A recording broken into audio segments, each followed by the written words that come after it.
Hi, welcome to Lipstick, Life Lessons, and Unfiltered Answers. I am Jess. Welcome back. Today I have my bestie here, Hi. Marina, and we're going to talk about one of the toughest, I believe, topics there is when it comes to marriage. We're going to talk about divorce. We'll have Marina say a little bit about herself, and then we'll get straight to that topic. Hi. First of all, Jessica, thank you for letting me be a part of this, sharing this crazy journey of mine. My name is Marina. I was born in Russia, came to the States in 95. Met Jessica when I was 18. You've been a part of the whole journey ever since, and I'm so thankful for our friendship and your support. I've been divorced now for 5 years. I have 3 beautiful children that I'm raising by myself. They're twin girls that are 10. One has cerebral palsy, so she's in a wheelchair. Bright as anyone I know out there, super sharp, keeps me on my toes. And their older brother, David, who is 11 years old. And I have a restaurant out in Cave Creek, the Village Coffee Shop. We do coffee, crepes, breakfast, lunch, a little bit of everything. I love to bake, and we do it all. But that's just a little of me, and looking forward to seeing where this goes, sharing our story. Yes. So, like she said, we've had so many journeys together, so many life lessons together, so many, especially going through college. And, where you'll make the most mistakes. Speak for yourself. I want to start from the beginning. What did marriage mean to you? To me, marriage meant happily ever after. It meant the Prince Charming I've been waiting for my whole life. We've kind of been groomed to, you turn a certain age, you got to get married, you got to have a family. And I was looking forward to that. My parents are my biggest role models in my life. My mom and dad, I look at them, and as a young child, I was like, that's what I want. I want a happy marriage. I want to raise my kids and go on family trips and do these beautiful moments in life that you get as a young child, that you get to share and provide that for your children and be that role model and example. So marriage to me, I was looking forward to that. I was just like bright eyes, and I couldn't wait to meet my Prince Charming. And when I did meet him, I so in love, and I was like, this is the person I want to marry. This is the person I want to have my life with, grow old together, build a family together. Marriage was everything to me. I remember every Friday night that we would go to dinner to her house, and I feel like it was always a must, right? Like every time we would do a cheers, and it was like, so that Marina gets married. And and it's in her community, it's like, it's so big, it's like, this is next, you get married, and then, like she said, you live happily ever after, right? I guess when we want to get married, we do want to live the happily ever after. So I feel like just kind of growing up with her and seeing her parents, it just felt like, she said, like, my parents are amazing together. And seeing that and always having to cheers for, okay, who's next, Definitely something that you have to look up to, right? Like, this is what's going to happen next. I got to find my Prince Charming. But I also want to talk about, you're nervous.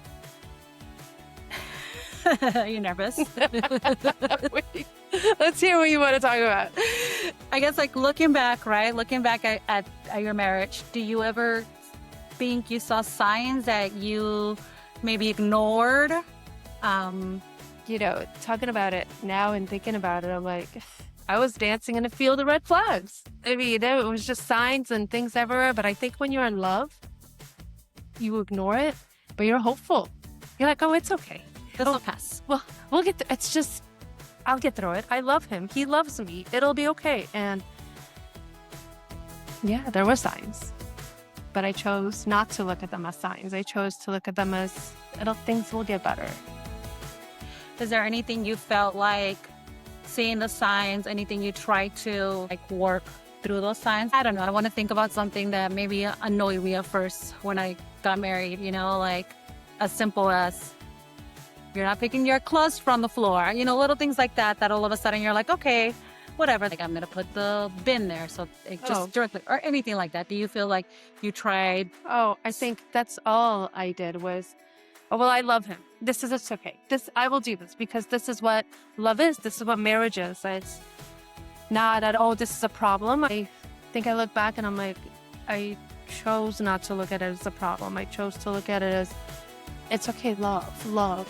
And I was like, love is enough. Love will overcome. But later I realized it's not enough. It's not okay. You can't overcome after years of trying to overcome, after years of trying to make it work, and finally coming to a point that you're like, oh, love isn't enough. Mhm. No matter what I try to fight through and push through, it's just never going to change. Yeah. I mean, it's probably one of the hardest things to do, right? Admit that it's probably not going to work out. What was the hardest thing that you felt like you had to deal with when trying to fix your marriage? It wasn't just one thing that was hard.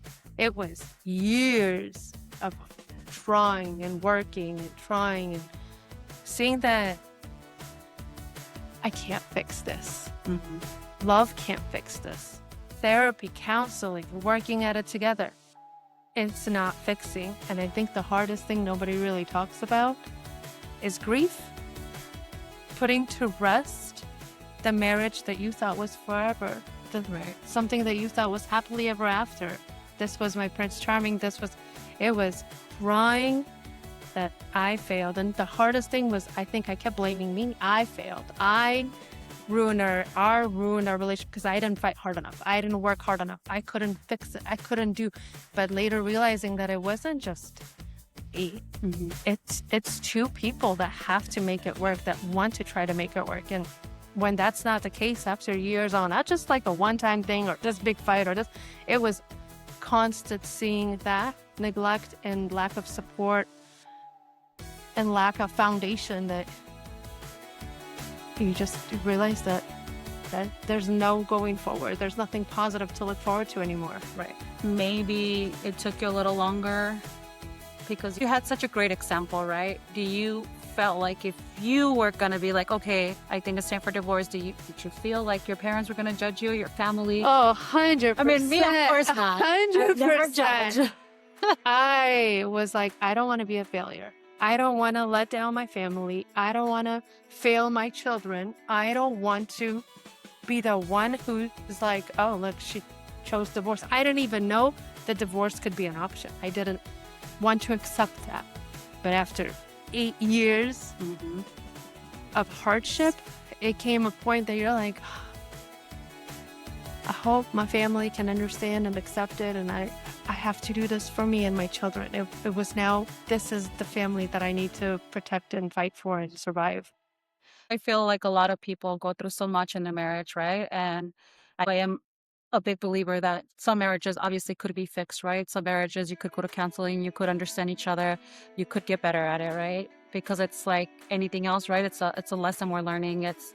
It's a journey that we don't know about. And marriage is something new when we first do it. We're just thrown in there and we have to figure it out, right? But a lot of times I feel like women, the same as men, right? They don't want to do the next step and call it quits and be like, you know what, this is not working out. It's just not happening.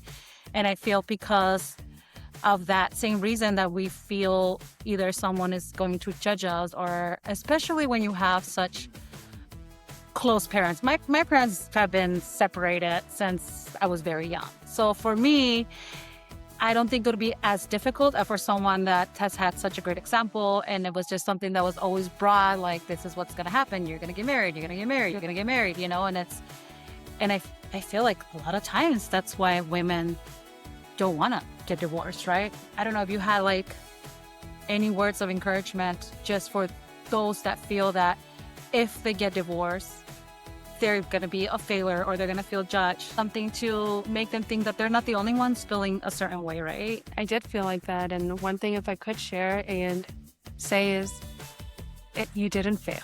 Marriage didn't fail. You didn't fail. It's sometimes two people, when they love each other, that is just not enough. I think it's as simple as that. Love is just not enough. You need to have so much more than just love. And sometimes two people don't work well together, and they can't raise a family together, and they can't build a successful, happy future, and it just damages each other and the children. I think one of the things he was trying to kind of put into me and make me fear and put so the divorce wasn't an option was, who's ever going to take you? Divorced woman with 3 kids, you got a child in a wheelchair. And I realized that it's not about I'm going to divorce him so I can remarry or so I can find somebody new. I didn't want anybody. It wasn't that I needed a man to feel like I can live a life with my children. It was I needed a happier foundation, a healthier structure. One advice if I can give to anybody, it's don't base a decision for divorce after one argument, after one big fight. It's after years that it doesn't work and you're not getting any better and it's just more damaging. It's time to rethink that situation.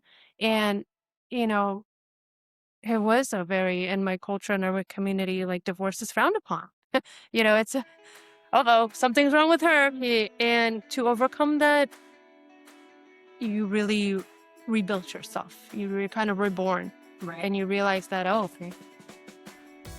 I can rebuild. I can be, there is life after divorce. Yes. And then I guess forget about being judged, right? You forget it, you're done. You're like, okay, that's it. I'm divorcing, right?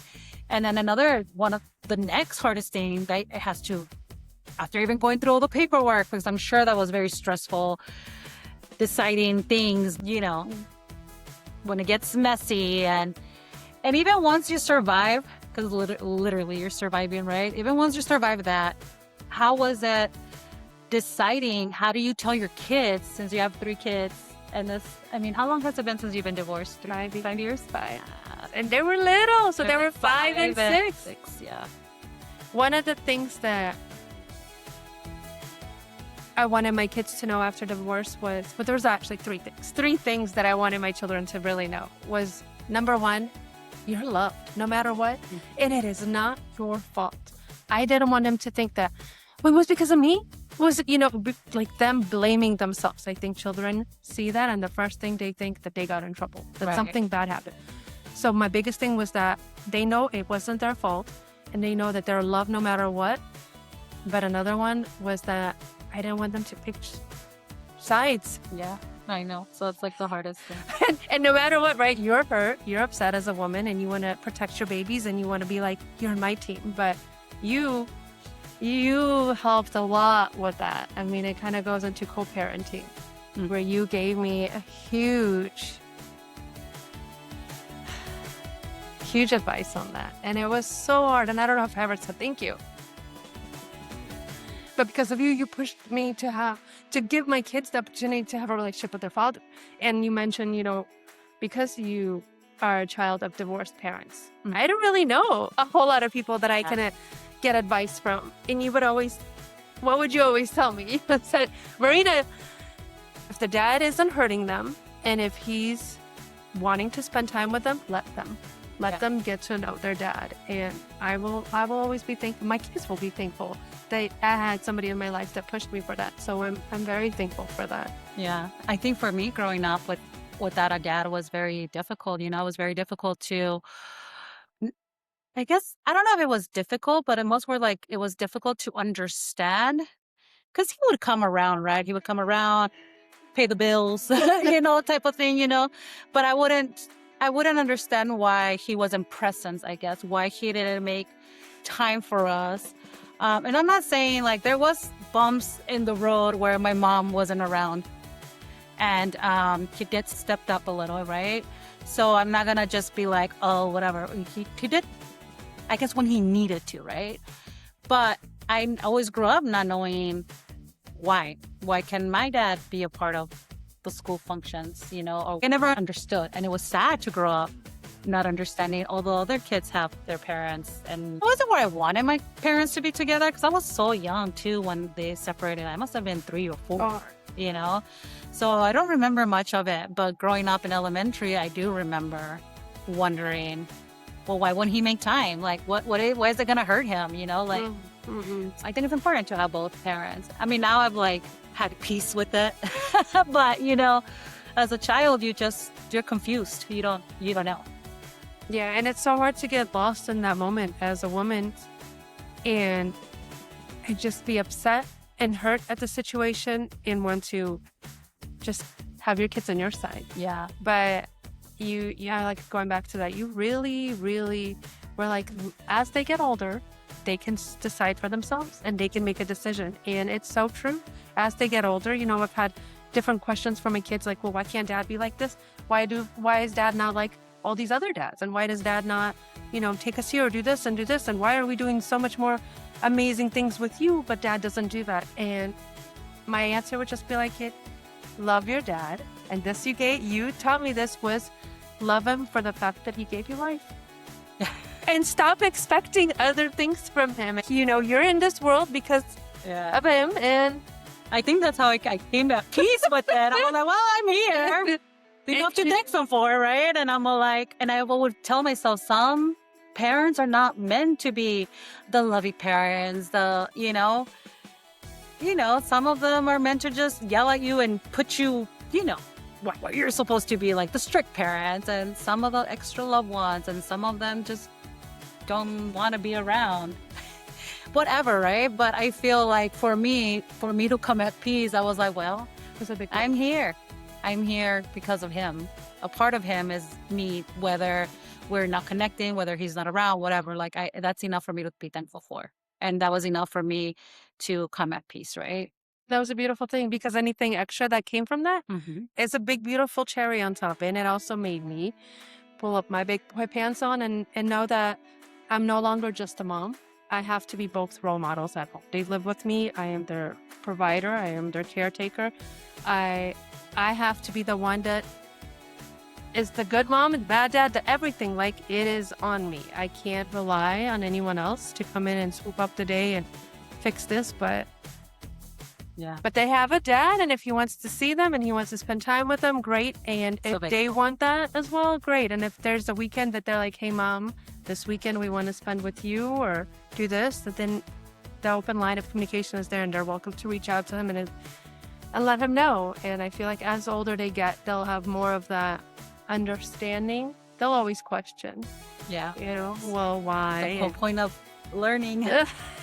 And hopefully they'll have the good, examples and role models and support in their life that they need. And I'm very thankful that I have. Which they do. Yeah, I believe so. So after all this divorce and figure out the kids, how was dating after? Oh my God. How high were your standards after that? Who do you automatically were like, nope, I don't want to date that person, or, all the fun stuff?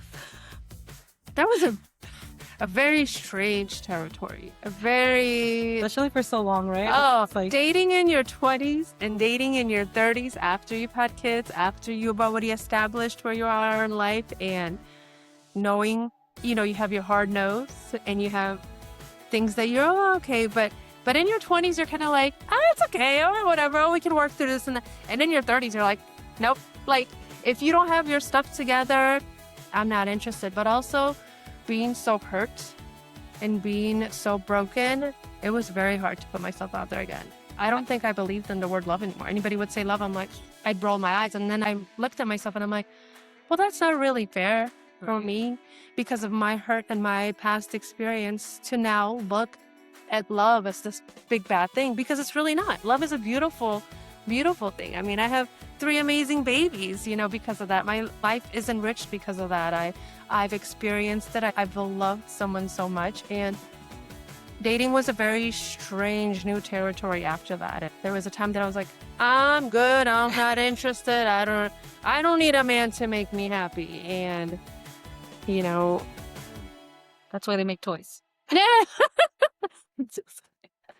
But, it was hard. Standards went from, it's not just about how they look, how they act. It's about their fundamentals, their background, what foundation, what can they not only offer to the table, but what kind of person are they deep down inside? Yeah. You might look like a 10 out of 10 and look incredible and this Prince Charming on this beautiful horse, but what's your core roots? My standards really changed. My things that I really needed in a person. Accountability was huge.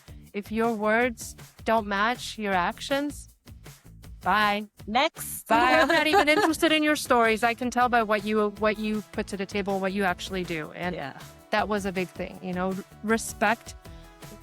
Not only how do you respect women, your respect and attention to children, your respect and attention to animals, how you treat another living being is huge. Sometimes we don't. I'm a little strict with my pets, so. But you also provide and care for them. You know, they live in your home. You give them this beautiful life, and there's a different. Strict is a beautiful thing. People need structure and strictness. I think we need that. You can't roam around wild and crazy.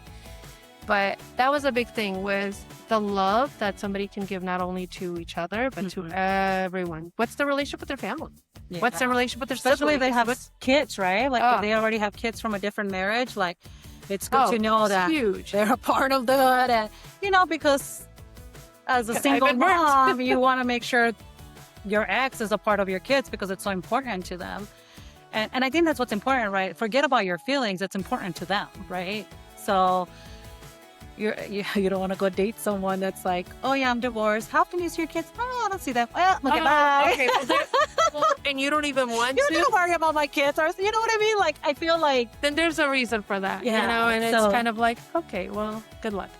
So that was a very different territory. Your eyes are kind of wide open because now you're not only looking for your own personal interest, like what's good for me. Kids. It's, I got 3 other little people behind me. Still little, so you have to, And I'm content and happy with them. And if it's going to be an issue for anybody else in my life.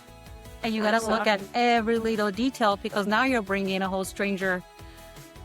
And because you thought that one person you married was obviously, you know, perfect and he was never going to hurt you. And it was just, you know, you're happily ever after. Even the one person that you thought wasn't going to, it's no excuse for someone else to not do it, right? So it's like now you're looking into literally all the details. I'm like, what's your blood? No, just kidding. Everything. I need to know everything. No, it's not. I need to know everything. But you know what I mean? Like all the details of knowing that, like you said, that they're a good human being. I'm very, very guarded to ever let somebody back into not only my life, which I have a very beautiful person in my life now who cares not only for me, but my children. But the idea of living with someone, it's a big dragon. I think about it. I don't know why I have this face. I'm like, maybe when the kids are grown. But that idea of remarrying someone and living with someone again after your whole home was shaped before and now you have a peaceful kind of home in your own control, that idea, healing is a real thing. Yeah. Healing through it. And it's not like, it's been a year, I'm better now. And then flashbacks back when you see your ex sometimes, right? Like, don't even get me started on that. Yeah, sometimes you're like, I'm finally healed. And it's like, oh my goodness, this is why. It's like, just kidding. That's all coming back. Just kidding. It's sad. You know what I mean? Sad. Like sometimes because he's always going to be there because of your kids, right? Yeah, and that was the thing too, was, you know, when we date, when we're younger, you break up and he's just now your ex. Yeah, you might be married and then you're divorced and you had no kids. He's just your ex-husband. But when you have kids involved, I think you made me realize that too. You're like, he's going to be your ex that you can't ever get rid of. Because I'd be like, I just wish he'd move to another state. Oh, maybe I should move. And I'm like, well, that's not going to change anything because he will always be their dad. And that is something I told my kids too. I said, no matter what, nobody's ever going to come into this world and try to replace your father. Right. Your father is alive. He's well. He's in your life. And he will always be your dad. And I think for my son especially, he would be like, well, somebody's trying to take his place. And I'm like, honey, nobody wants to take your place. And you know what? Not talking about one really good benefit that David got from his dad is like how you said, like, he was able to fix this motorcycle. And you were like, what? Like, you know, he's only 12? What is he, 11? 12? 11? Yeah. And he's so good at mechanic stuff, right? And your ex definitely was good at that. He liked working with cars. So that's something that from him going over, now he's able to accomplish on his own, and which is pretty amazing, you know? It's beautiful. Sometimes we don't pay attention to those little details because I never thought about it till right now when you said it. But I'm like, you know what? Like, that's something good that he was able to carry on from his dad, you know? Yes. And it's something I hope that he can continue on getting better at and excelling and showing his dad, look what I could do. Right. And I think boys will always grow and search for their father's approval and to be like, look, dad, look what I did. Aren't you proud and amazed by me? And I worry about that for my son. Like, he lives in a home full of all these other girls like me and my daughters. And I really try to encourage him to do, you want a dirt bike? Let's go. Let's ride that dirt bike. You want to work on cars? You want to do whatever? Let's do it. You want to go kickboxing and boxing? Let's excel in that, because in a world of lipsticks and everything, manhood is important stuff. Yeah. And luckily for my son, he's got amazing role models too, like my father, my brother, and your husband. I mean, there was a good couple of years in the beginning of the divorce that, Eddie was such a huge role model. And it was hard for my son because that's where he'd be like, well, why can't dad be like that? And I remember just telling him, stop. You have to stop thinking, why can't dad be like this? But start accepting this is how your father is. When we kind of lower expectations for certain things, because when our expectations aren't realistic, that only leaves room for disappointment. Then I can get hurt, right? So I think having lower expectations, that's for certain things. Sometimes it's not the greatest thing, but I feel also, I'm sure your ex-husband was also going through, even though we didn't see it, I'm sure he was going through shit when you guys were going through the divorce. You know what I mean? And learning how to be a parent without you. I don't know. Like, I'll be quiet on this. I just feel like moms sometimes, not all moms, right? Or not all. Everyone's different. Again, I don't want to but I'm saying sometimes talking about we're just more on top of stuff because I think it's in us, right? Motherhood is in us. It's like mama bear comes out. Yeah, too. So I feel like we're more on top of stuff and we don't wait for someone to help. Like, we try to do it all because, our kids need us. And when it's a husband and a wife, you're dividing those responsibilities, right? Or sometimes one does more than another or whatever, right? So I feel like all of a sudden now he needs to learn how to be on his own. Well, I guess he was fortunate to have his new girlfriend too, or wife now.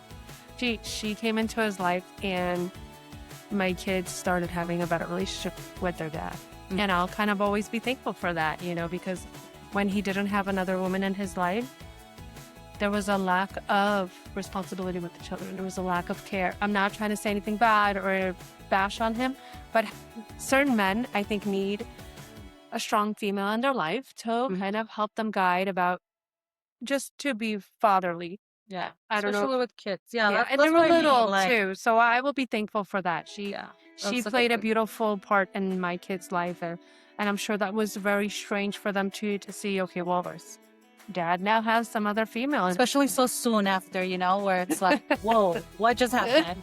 And that's probably why David was like, well, someone's going to replace dad soon. Why? You know what I mean? So that's probably why also fears start coming out, because he saw in a different household you already sort of being replaced, right?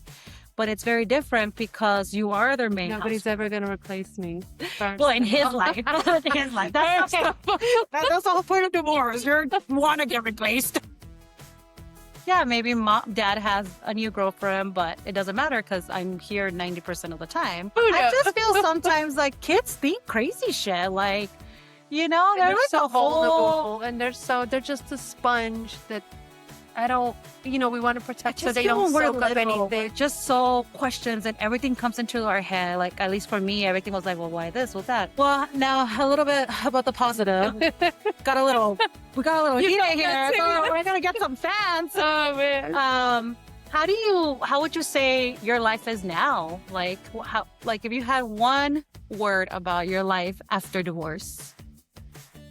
I have lots of words, but if I had to pick one word, I think it would be peaceful. Oh, I thought that would be a word. I don't know why it stresses out, and I think I kept relying for somebody when we were married. I was, okay, well, why can't you help with this? Why can't you? And once the divorce, you don't have to start, you kind of stop relying. Either way, I was already doing everything anyway, but I was expecting. I think that goes back into expectations.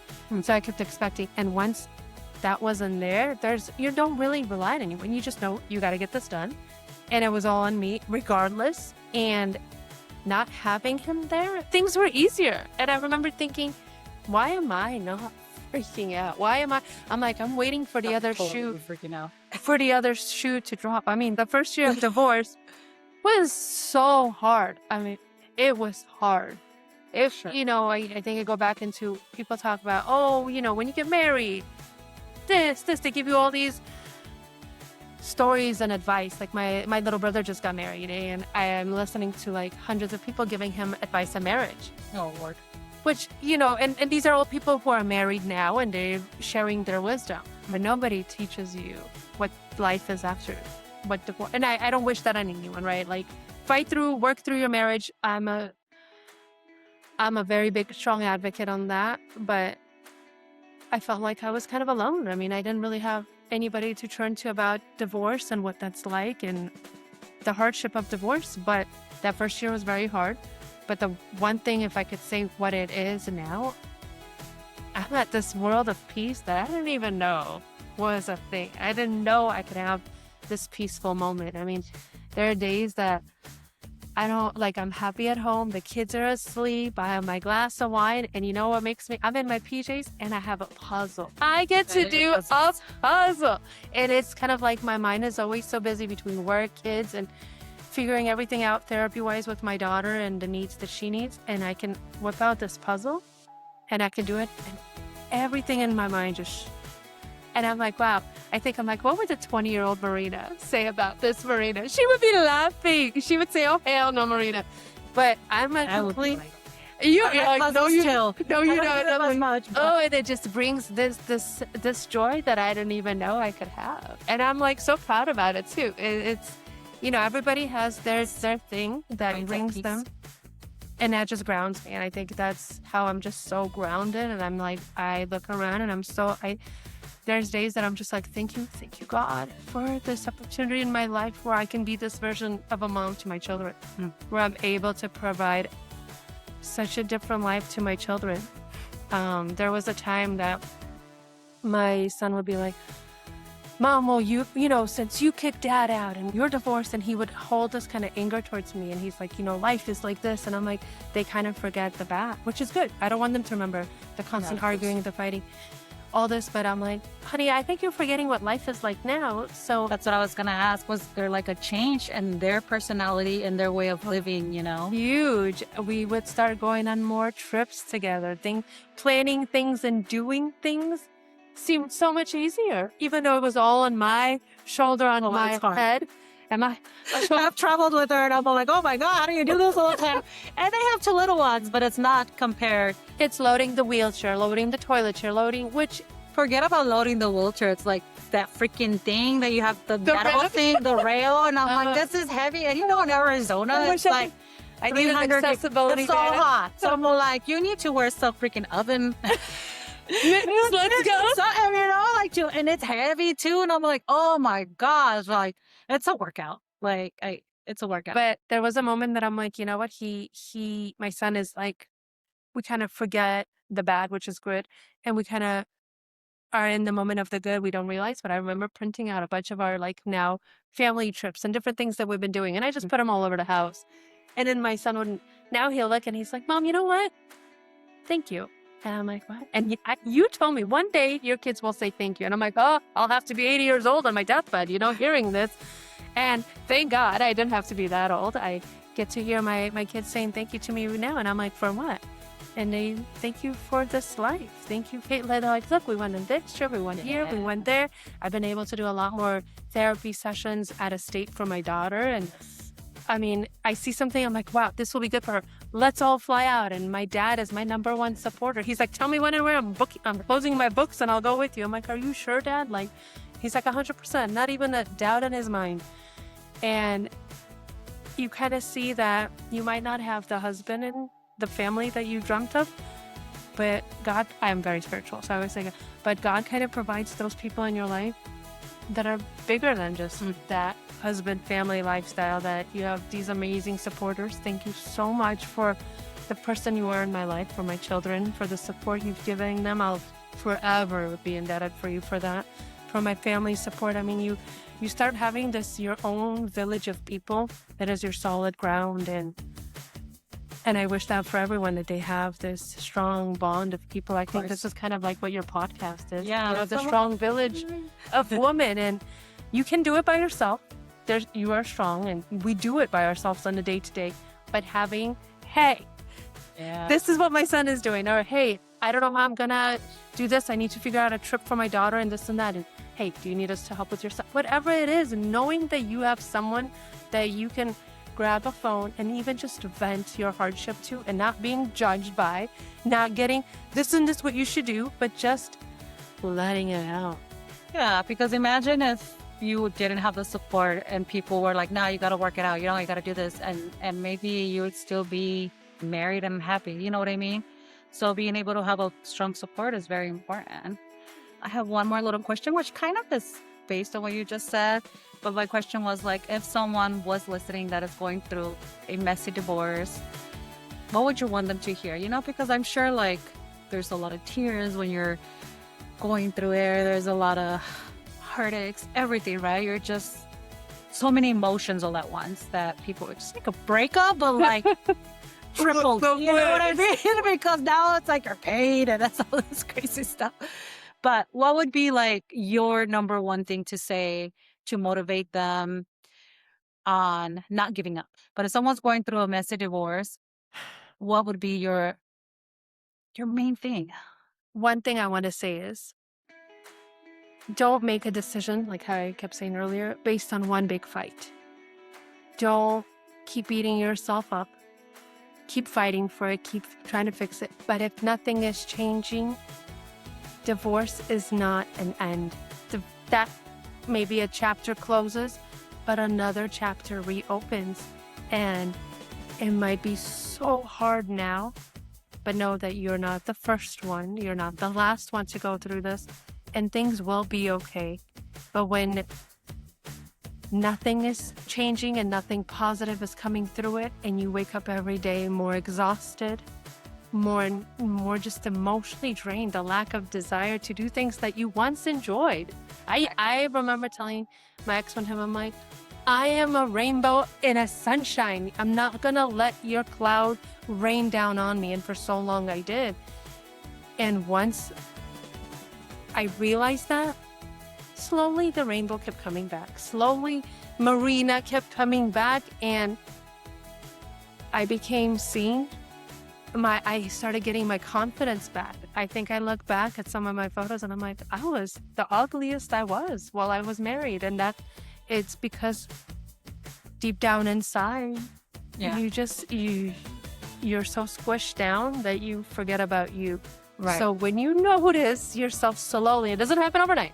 It takes years, and it takes lots of, you have kids, you're like, I have to do this. I'm a mom, I'm a wife, I have to push through. But it's okay if you can't fight it through, because some things, love is just not enough. I think that's my biggest thing. As sad as it is, we have to have more than just love.